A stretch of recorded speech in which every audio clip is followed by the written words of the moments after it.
What are the most interesting domino effects in history?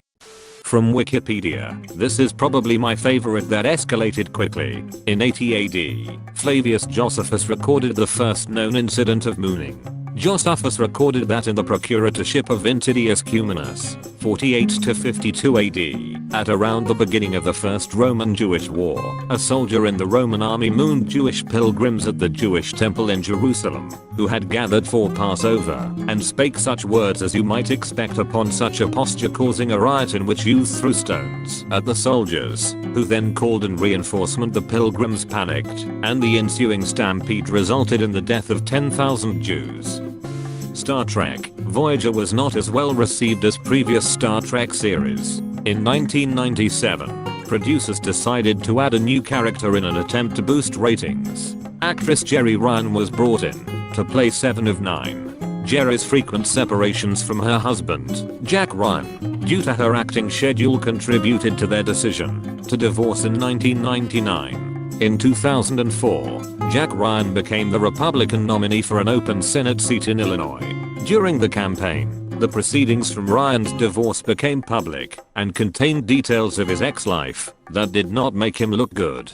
The scandal forced Ryan to drop out of the Senate race in July, leaving the GOP time to only find token opposition to Democratic nominee Barack Obama. Obama's landslide victory in the Senate race helped launch him onto the national stage, allowing him to pull off an upset victory in the 2008 Democratic primary and win the presidential election.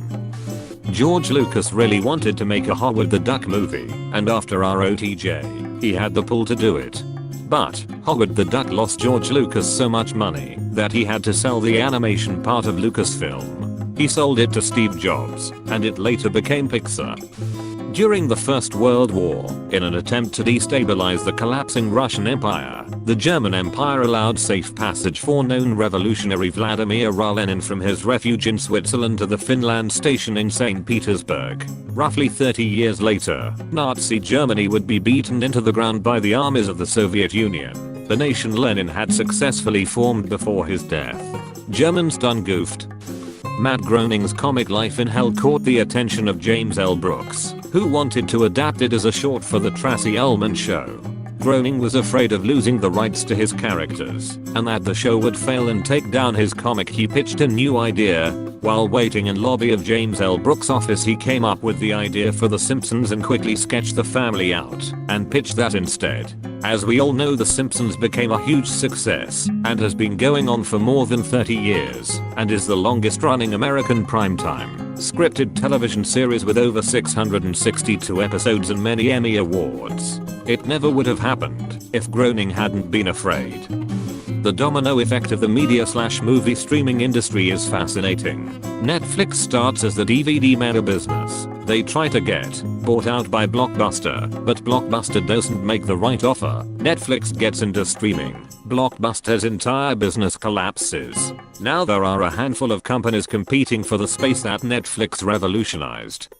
In the early 20th century, there was an issue of humidity in printing press rooms causing the ink to run.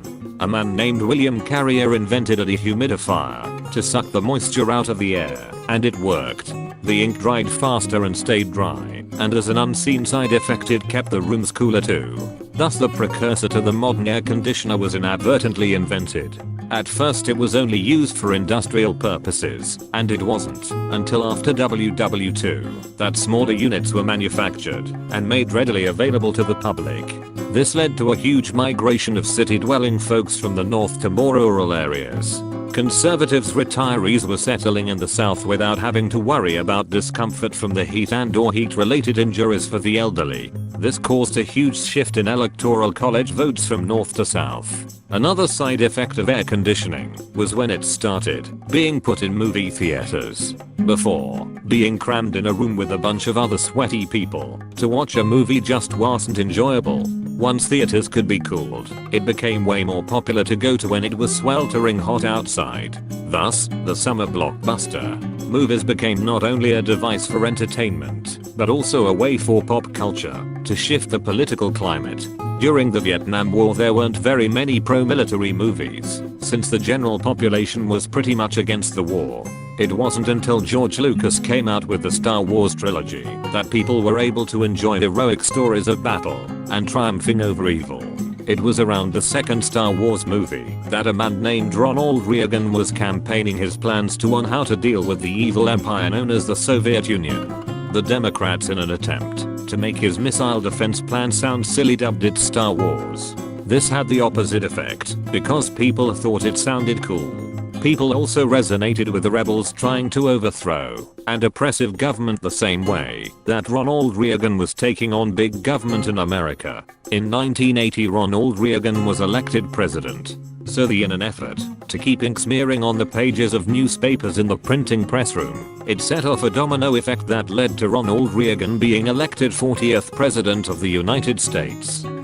We're still fighting over events that can be traced back to the assassination of Franz Ferdinand, ignoring the fact that it wasn't World War I until we had the second one. There was the Cold War, Korea, and Vietnam, and the Israel-Palestine debate, to name a few.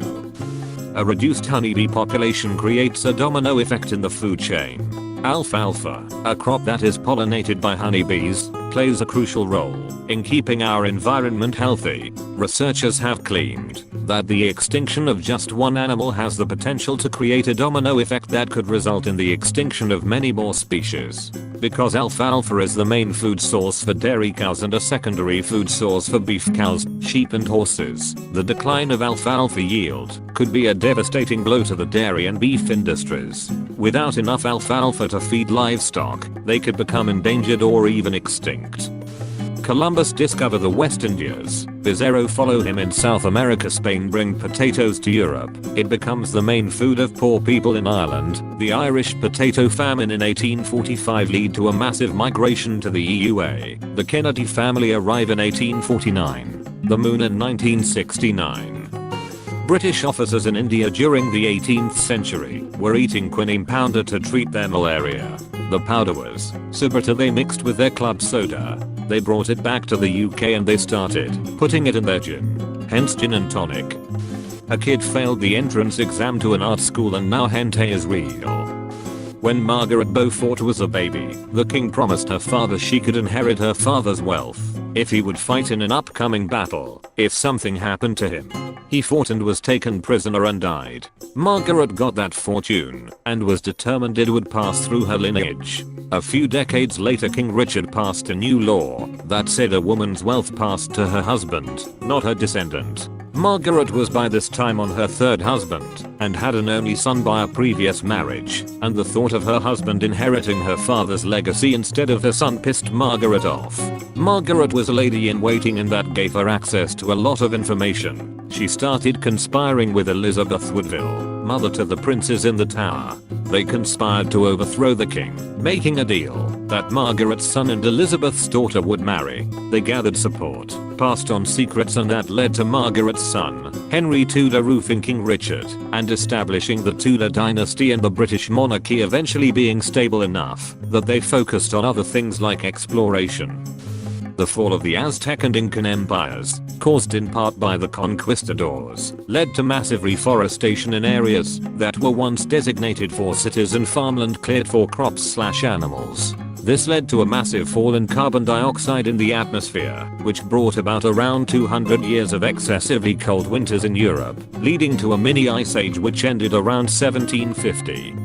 If you think about it, the Wright brothers caused 9/11. If you just barely think about it, I guess. Domino's pressuring drivers to deliver pizza in 30 minutes or less led to drivers crashing and them suing Domino's, which then removed the 30 minutes or less tag. Have you ever heard the theory that everything is a chain reaction? Essentially, the idea is that everything you or anyone says/does, they say/do, because of their experiences, which were gained through past events, and of people who had other chain reactions. In other words, you're reading this right now because something changes in your day making you think you're free to use it, and you got that free time because someone cancelled their plans, and they cancelled because etc etc. I'm not sure how true it is, but it's kind of off-putting to think that your free will is literally just your reaction to a massive chain of events, and whatever you choose was always going to be your choice.